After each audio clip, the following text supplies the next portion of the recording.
Students, हम discuss करेंगे important news के बारे में। First news is regarding the supreme court के पर्सपेक्टिव से है। स्टूडेंट्स, सुप्रीम कोर्ट के अंदर एसबीआई के द्वारा जो पेटिशन है उसको फाइल किया गया था स्टेट बैंक ऑफ इंडिया के द्वारा। स्टूडेंट्स, पेटिशन के अंदर में जो एक्सटेंशन है वो मांगा गया था एसबीआई के द्वारा कि जो 30 जून का जो समय है, 30 जून तक उनको इन्फॉर्मेशन है वो प्रोवाइड करने का जो समय है वो दिया जाए। आप देखिए कि सुप्रीम कोर्ट के द्वारा उनको कहा गया कि जो इन्फॉर्मेशन उनको प्रोवाइड करना है इलेक्टोरल बॉन्ड फंडिंग के रिगार्डिंग में, वो 12 मार्च का जो डे है उसका जो इवनिंग समय है उस समय तक उनके द्वारा प्रोवाइड किया जाएगा। ऐसा सुप्रीम कोर्ट के द्वारा अपना जो जजमेंट है उसके अंदर में डिलीवर किया गया है। आप देखिए कि जो एसबीआई है, स्टेट बैंक ऑफ इंडिया है, वो एक सोल अथॉरिटी हुआ करता था इलेक्टोरल बॉन्ड के रिगार्डिंग में। इलेक्टोरल बॉन्ड को जो इश्यू करना है कंप्लीट ईयर के अंदर जो 4 मंथ का जो समय है उस समय इश्यू किया जाता था electoral bond state bank of India के द्वारा। और आप देखिए कि फंडिंग के रिगार्डिंग में जो इन्फॉर्मेशन है वो एसबीआई के पास में ही स्टोर है, क्योंकि पब्लिक डोमेन के अंदर में इलेक्टोरल बॉन्ड का जो फंडिंग इन्फॉर्मेशन है वो अवेलेबल नहीं था।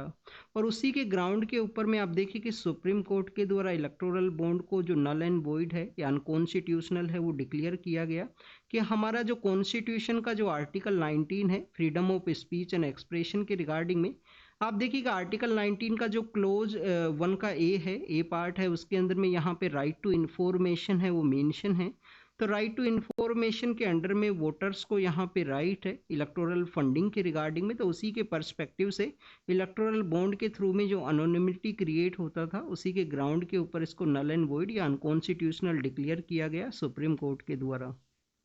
एसबीआई जो कि सोल अथॉरिटी है उससे डाटा मांगा गया है इलेक्टोरल फंडिंग के पर्सपेक्टिव से। और आप देखिए कि उसका जो डाटा है उनको रिलीज करना है 12 मार्च का जो वर्किंग समय है उस दौरान में।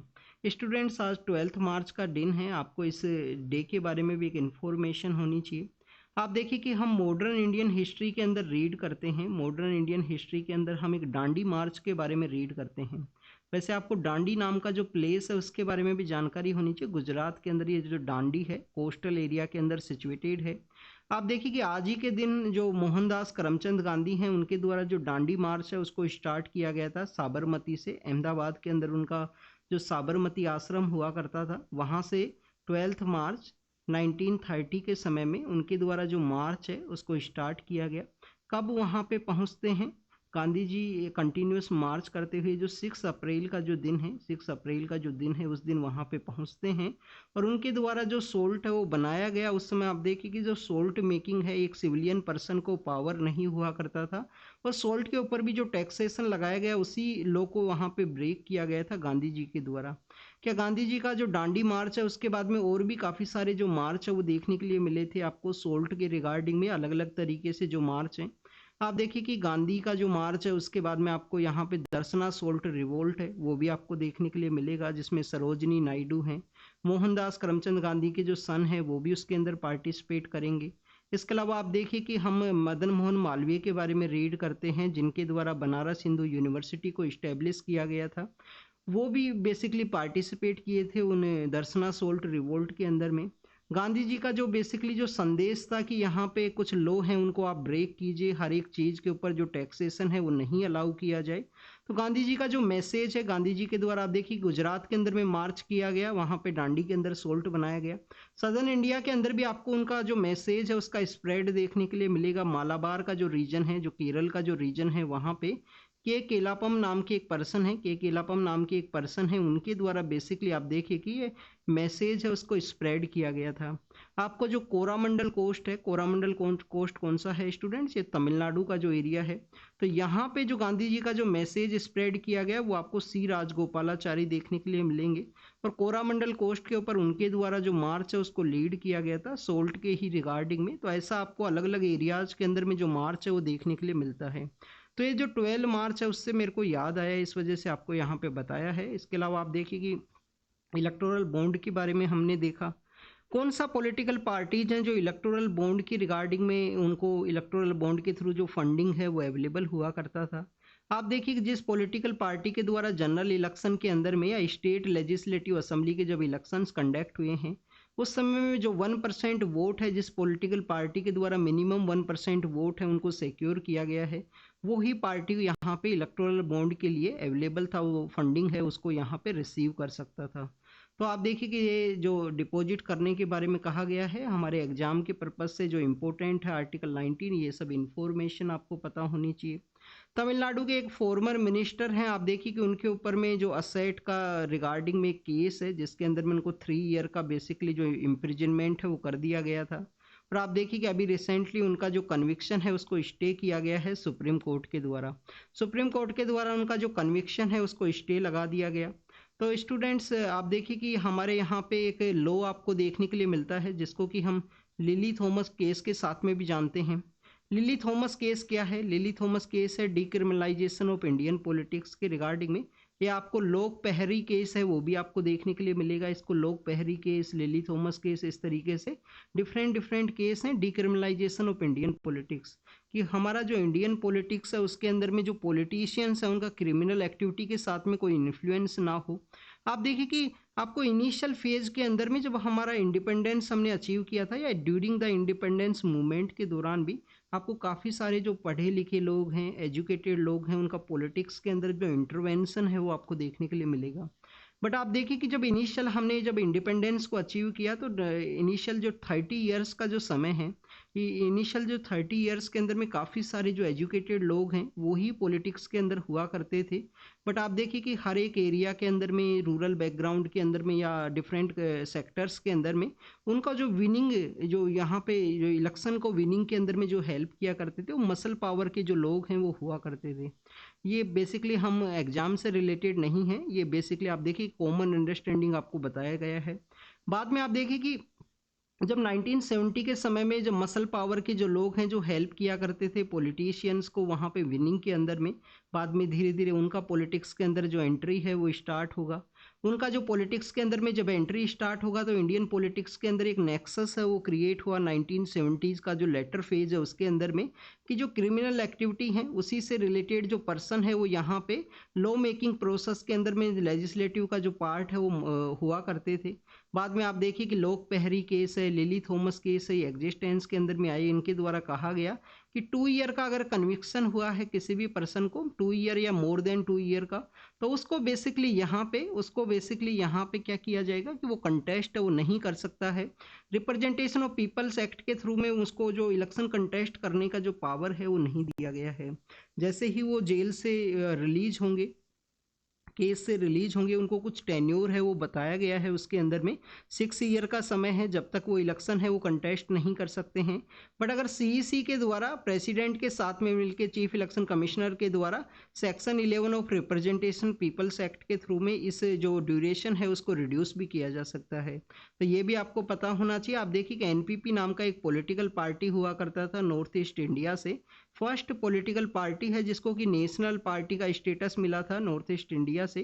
तो उस पॉलिटिकल पार्टी के एक पर्सन है जिनका कि जो कन्विक्शन हुआ था उसको 2019-20 के समय में उसको रिड्यूस किया गया था इसी तरीके से section 11 of representation of peoples act के थ्रू में।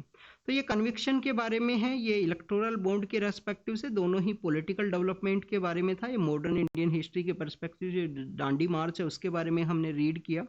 नेक्स्ट आप देखिए कि अग्नि 5 के बारे में है, अग्नि 5 के पर्सपेक्टिव से यहाँ पे डिस्कस किया गया है।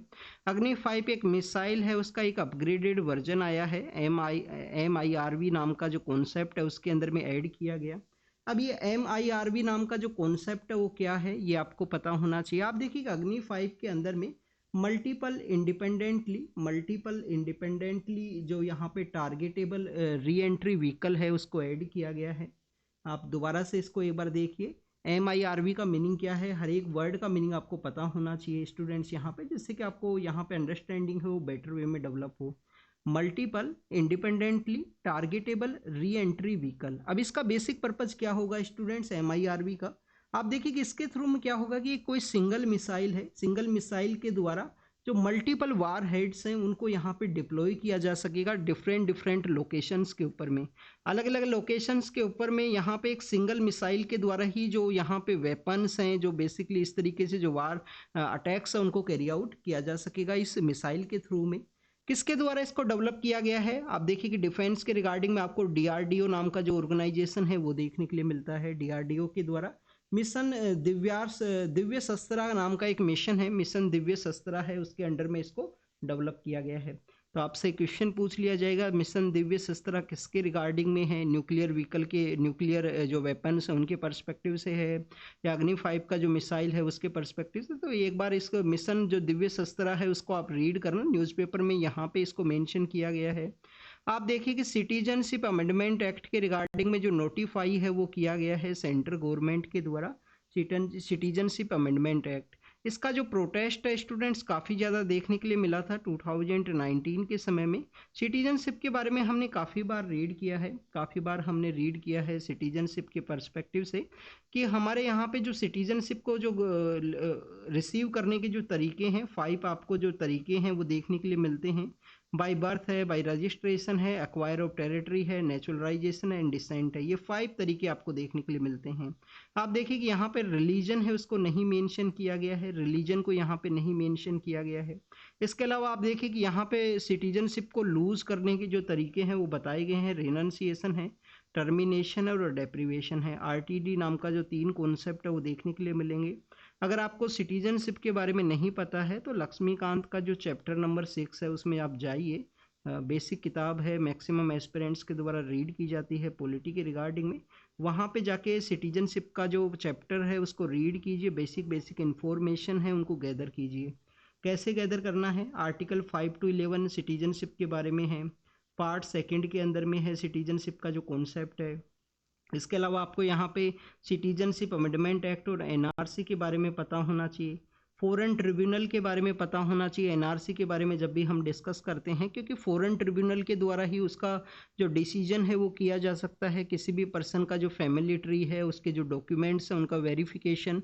आपको एग्जाम के पर्पज से क्या इंपॉर्टेंट है, फॉरेन ट्रिब्यूनल किसके द्वारा इस्टेब्लिश किया जाता है, फॉरेन ट्रिब्यूनल का जो इस्टेब्लिश किया गया उसका जो जजमेंट है, क्या उसके अगेंस्ट में जो जजमेंट डिलीवर कर दिया गया फॉरेन ट्रिब्यूनल के द्वारा, क्या उसके अगेंस्ट में जो अपील है उसको कैरी आउट किया जा सकता है या नहीं किया जा सकता, ये सब आपको पता होना चाहिए।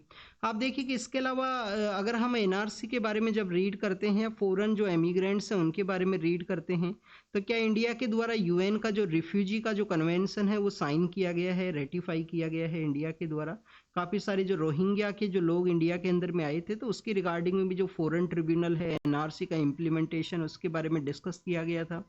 काफ़ी सारे ऐसे भी लोग हैं इंडिया के द्वारा बांग्लादेश को भी सपोर्ट प्रोवाइड किया गया था कि जो रोहिंग्या लोग हैं जो कि म्यांमार से माइग्रेट किए हैं रखाइन स्टेट से, क्योंकि वहाँ पे उनको प्रोसिक्यूट किया गया है। म्यांमार के अंदर जो डोमिनेटेड जो सेक्शन है सोसाइटी का, उनके द्वारा उनको प्रोसिक्यूट किया गया, इसकी वजह से वो माइग्रेट किए हैं। आप देखिए कि बांग्लादेश के अंदर में एक कोक्स बाजार आपको देखने के लिए मिलता है, कोक्स बाजार है। कोक्स बाजार के अलावा भाषण चियार नाम का एक आइलैंड है, वो भी आपको देखने के लिए मिलेगा। रोहिंग्याज का जो सेटलमेंट है उसके पर्सपेक्टिव से उसको डेवलप किया गया है। अब यहाँ पे सिटीजनशिप अमेंडमेंट एक्ट के बारे में है, बट आप पहले आपको 2019 के समय का कुछ बेसिक इन्फॉर्मेशन पता होनी चाहिए।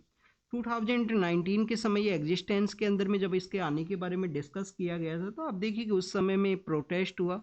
साइन बाग का एक प्रोटेस्ट एक जगह है, वो काफ़ी ज़्यादा न्यूज़ के अंदर में था उस समय में। तो उस समय सुप्रीम कोर्ट के द्वारा भी प्रोटेस्ट के रिगार्डिंग में काफ़ी सारे जो जजमेंट्स हैं उनको डिलीवर किया गया था कि प्रोटेस्ट, राइट टू प्रोटेस्ट आपका अधिकार है, आपका राइट है आर्टिकल 19 के अंडर में। आप आर्टिकल 19 को रीड कीजिए अगर आपको नहीं पता है कौन सा क्लोज है जिसके अंदर में राइट टू प्रोटेस्ट या पीसफुल प्रोटेस्ट विदाउट आर्म्स के बेसिस पे बताया गया है कि बिना किसी हथियार के आप है ना यहाँ पे राइट टू प्रोटेस्ट है उसको कैरी आउट कर सकते हो। जैसे कि हमने फार्मर्स मूवमेंट के दौरान भी इसको काफ़ी बार रीड किया था राइट टू प्रोटेस्ट के बारे में। तो उस समय में सुप्रीम कोर्ट के द्वारा जजमेंट डिलीवर किया गया था कि आप राइट टू प्रोटेस्ट को तो कैरी आउट कीजिए, बट यहाँ पे जो पब्लिक कम्यूनिकेशन का जो रास्ता है उसको आप नहीं रोक सकते हो, उसको आप नहीं स्टॉप कर सकते हो। पब्लिक को जो डिस्टर्बेंस है वो नहीं क्रिएट होना चाहिए आपके प्रोटेस्ट के रिगार्डिंग में। तो this is all about the वहाँ पे प्रोटेस्ट के पर्सपेक्टिव से है। अब हम एक बार सीईए के बारे में देखते हैं। सीईए क्या है बेसिकली स्टूडेंट्स, कि हमारे यहाँ पे जो नाइबर कंट्री हैं, 3 नाइबर कंट्री बेसिकली इसके अंदर में चूज किए गए हैं। 3 कौन से स्टूडेंट्स? एक तो हमारा आप देखिए कि पाकिस्तान है, पाकिस्तान के अलावा जो अफगानिस्तान का एरिया है, और आप देखिए कि बांग्लादेश है। ये 3 जो नाइबर स्टेट्स हैं उनको यहाँ पे चूज किया गया। अफगानिस्तान इतना ज़्यादा एरिया है वो शेयर नहीं करता है इंडिया के साथ में। बेसिकली जो कश्मीर का जो पार्ट है जो दूसरे कंट्रीज के द्वारा एक्वायर किया गया है, वहाँ से जो डुरंड लाइन है उसके थ्रू में एरिया शेयर करता है इंडिया के साथ में अफगानिस्तान। वैसे इंडिया के द्वारा अफगानिस्तान को काफ़ी सारा जो ह्यूमैनिटेरियन एड है वो सप्लाई की जाती है। तो आप देखिए कि इन तीनों कंट्री जो आपको मुस्लिम डोमिनेटेड कंट्री देखने के लिए मिलेगा, मीन्स मुस्लिम रिलीजन का जो पॉपुलेशन है वो ज़्यादा है इन तीनों कंट्रीज के अंदर में। तो वहाँ पे जो माइनॉरिटी का जो सेक्शंस है, माइनॉरिटी के सेक्शन कौन कौन से स्टूडेंट्स? हिंदू जो कम्युनिटी है, क्रिश्चियन जो कम्युनिटी है, सिख जो हैं, सिख के अलावा आप देखिए कि बुद्धिस्ट हैं, सिख के अलावा आपको बुद्धिस्ट देखने के लिए मिलेंगे, पारसी है, पारसी के अलावा जैन्स आपको देखने के लिए मिलते हैं, पारसी के अलावा जैन्स हैं। तो ये जो माइनॉरिटी जो कम्युनिटीज हैं इन बोथ 3 नाइबर कंट्रीज के अंदर में, वो इंडिया के अंदर अगर माइग्रेट करते हैं, इंडिया के अंदर उनके द्वारा माइग्रेट किया गया है 31 दिसंबर 2014 से पहले।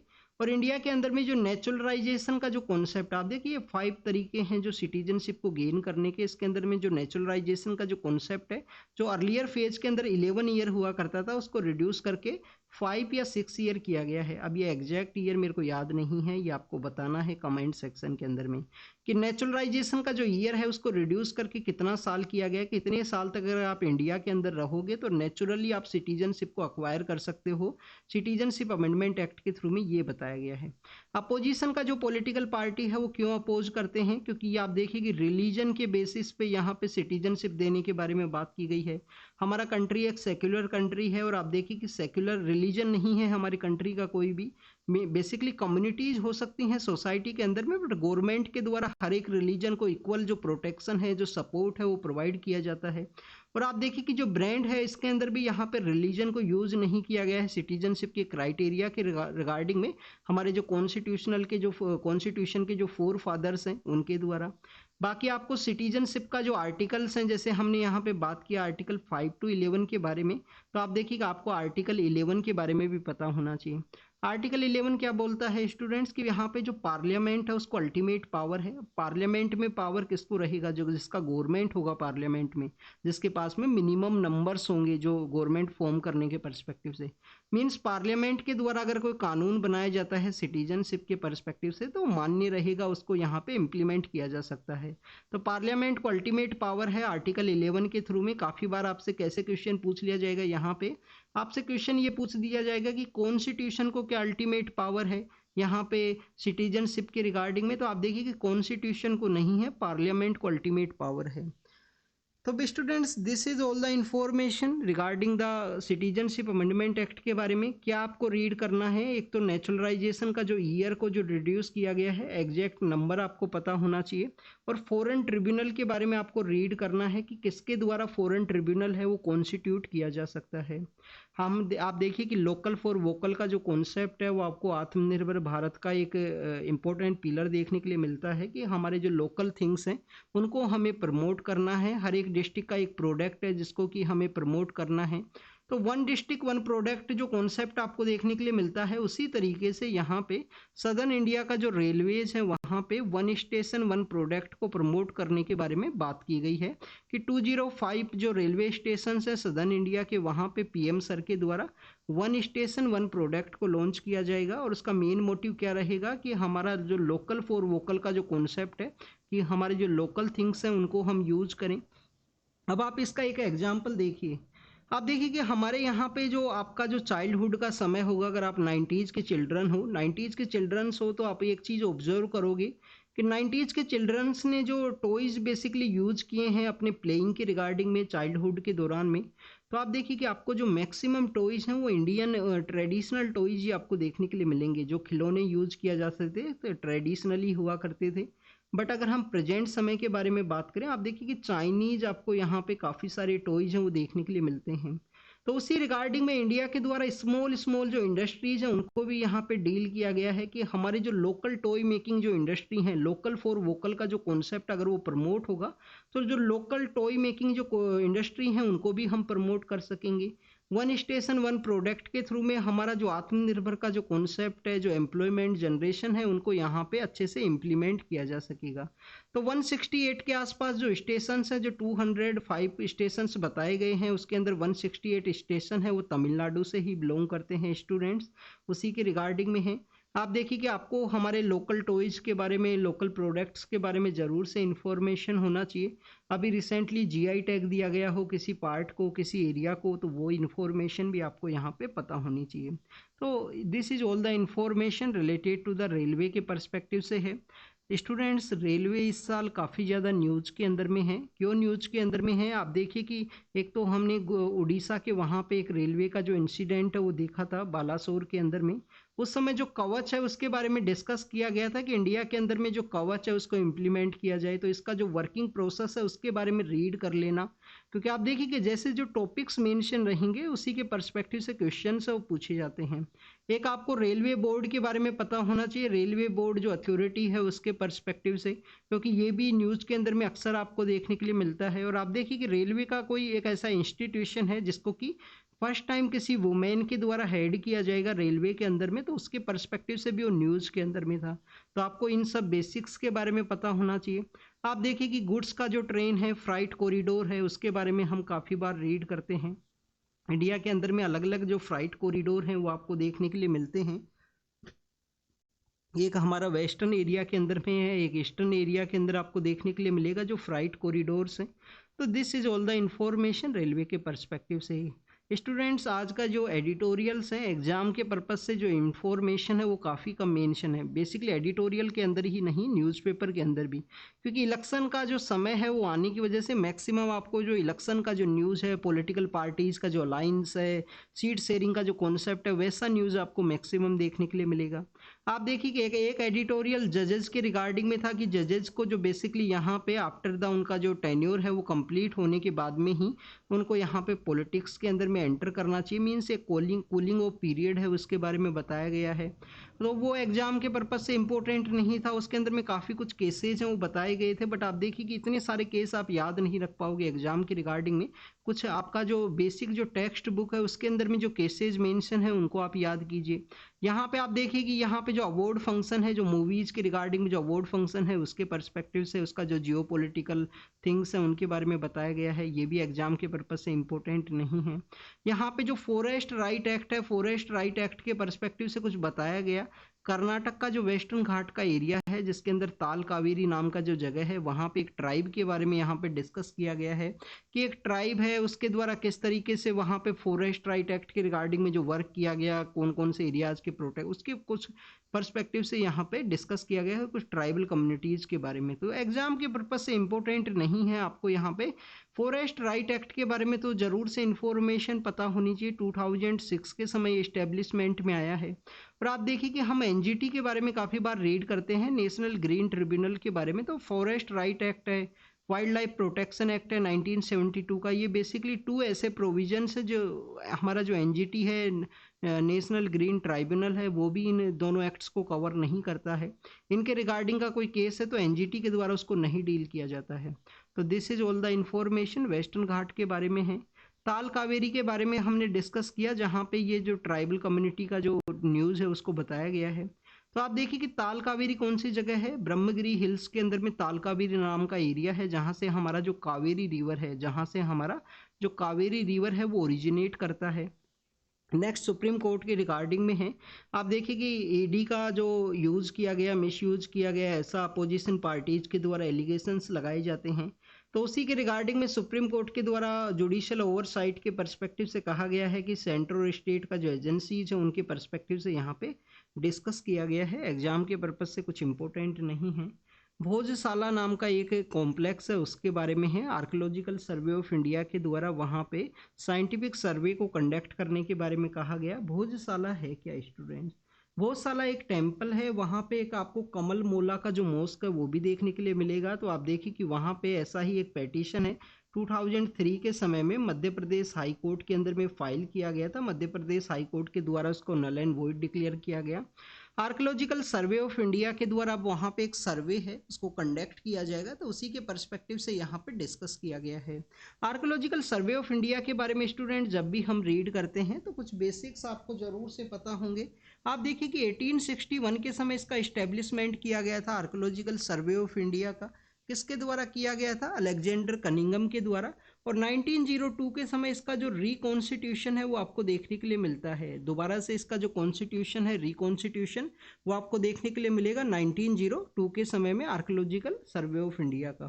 तो 1902 के समय में किसका जो लीडरशिप है उसके अंदर में इसको रिकॉन्स्टिट्यूट किया गया था? क्या यहाँ पे जॉन मार्शल है उनका लीडरशिप के अंदर किया गया है? किसका लीडरशिप के अंदर में? आप देखिए कि जो कर्जन नाम के जो पर्सन है, वो उस समय वाइस रॉय हुआ करते थे 1902 के समय में, ये भी आपको पता होना चाहिए। उसी 1902 के समय में आपको जो पुलिस कमीशन का जो एक्ट है वो भी देखने के लिए मिलता है, जिसको कि हम फ्रेजर कमीशन के नाम से जानते हैं। और फ्रेजर कमीशन के अलावा अगर हम बात करें तो आप देखिए कि इंडियन यूनिवर्सिटी एक्ट है जो 1904 के समय सामने आया था। यूनिवर्सिटीज के अंदर में जो रिएक्शनरी पॉलिसी है उसके अगेंस्ट में ये जो एक्ट है वो लाया गया था 1904 के समय में। अगर हम बात करें चाइना के द्वारा प्रोटेस्ट किया गया है। स्टूडेंट जब भी हमारे कोई पॉलिटिकल लीडर हैं, कोई भी मिनिस्टर हैं, वो विजिट करते हैं अरुणाचल प्रदेश के एरिया के अंदर में, तो चाइना के द्वारा कंटिन्यूस इस तरीके से प्रोटेस्ट किया जाता है। चाइना काफ़ी बार बताता है कि ये हमारा ही पार्ट है। आपको उनके जो चाइना के जो फॉर्मर जो लीडर्स हैं 50s 60s के एरा के समय के जो लीडर्स हैं, उनके थ्रू में आप देखिए कि हमारे काफ़ी कुछ एरियाज है जो उनका बेसिकली एक एक्सटेंशन पॉलिसी के रूप से देखा जाता है, जिसके अंदर अरुणाचल प्रदेश को भी माना जाता है उनके द्वारा। तो अरुणाचल वो वहाँ पे जो प्रोटेस्ट है वो किया गया है उनके द्वारा। इंडिया हमेशा टेरिटोरियल सोवरेनिटी है उसको प्रमोट करता है कि हमारा जो कंट्री का एरिया है हम कहीं पे भी विजिट करें, लाइन ऑफ एक्चुअल कंट्रोल के बारे में हो या लाइन ऑफ मैकमोहन के बारे में हो, किसी भी एरिया के अंदर में इंडिया के द्वारा बेसिकली यहाँ पे विजिट किया जा सकता है पॉलिटिकल लीडर के पर्सपेक्टिव से। सेला नाम का जो टनल है उसके पर्सपेक्टिव से है, ऑल वेदर जो कनेक्टिविटी का लाइन ऑफ एक्चुअल कंट्रोल से कनेक्ट करने का कमांग डिस्ट्रिक्ट का एक जो टनल है उसको इनोग्रेट किया गया था पीएम सर के द्वारा। एंटी ड्रोन सिस्टम का एक एग्रीमेंट है उसको साइन किया है 200 करोड़ के आसपास। ये जो एंटी ड्रोन का जो सिस्टम है उसको यहाँ पे पैक्ट को साइन किया गया है स्टूडेंट्स। नेक्स्ट अगर हम बात करें स्टूडेंट्स मालदीव के बारे में है। मालदीव के अंदर आप देखिए कि वहाँ पे जो मैरीटाइम एरिया के अंदर में तुर्की से उन्होंने जो ड्रोन्स हैं उनको मंगाया है, मालदीव के द्वारा परचेज किया गया है। इंडिया मालदीव के जो रिलेशंस हैं वो भी डिटेरियोरेटिंग फेज के अंदर में थे। यहाँ पे जो प्रिंसेस हैं उनके द्वारा कुछ अपोलॉजी किया गया है, एग्जाम के पर्पज से इंपॉर्टेंट नहीं है। नेक्स्ट आप देखिए कि पाकिस्तान का जो ओथ है एडमिनिस्ट्रेशन के बारे में है, एग्जाम के पर्पज से ये भी इंपॉर्टेंट नहीं है। और आप देखिए कि नेक्स्ट ट्रम्प के बारे में है, तो ये बेसिकली पॉलिटिक्स के पर्सपेक्टिव से है। गोवा के ओरिजिन के जो बेसिकली यहाँ पे पोर्तुगीज पीएम है उनके पर्सपेक्टिव से डिस्कस किया गया है। तो आपको यहाँ पे एक लिटिल नेक्स्ट न्यूज़ के बारे में देखिए कि नाटो के बारे में है। नाटो के अंदर में स्वीडन है जो नया कंट्री बना है। अब इस न्यूज़ के बारे में देखते हैं। गोवा के ओरिजिन के पर्सन है, पोर्तुगीज के पीएम हैं, और आप देखिए कि उनकी रिगार्डिंग में कुछ डेवलपमेंट हुआ। अब हमारे लिए क्या इम्पोर्टेंट है स्टूडेंट्स, हम काफ़ी बार रीड करते हैं हमारे यहाँ पे अलग अलग फॉरेन पावर्स हैं वो आए थे, डच भी आए थे। पोर्तुगीज आपको सबसे पहले देखने के लिए मिलते हैं 1498 के समय में वास्को डी गामा आए। और आप देखिए कि कैलिकट के अंदर में आते हैं, उनके द्वारा फिर अलग अलग एरियाज़ को कैप्चर किया जाएगा। पोर्तुगीज का जो कंपनी आएगा इंडिया के अंदर में।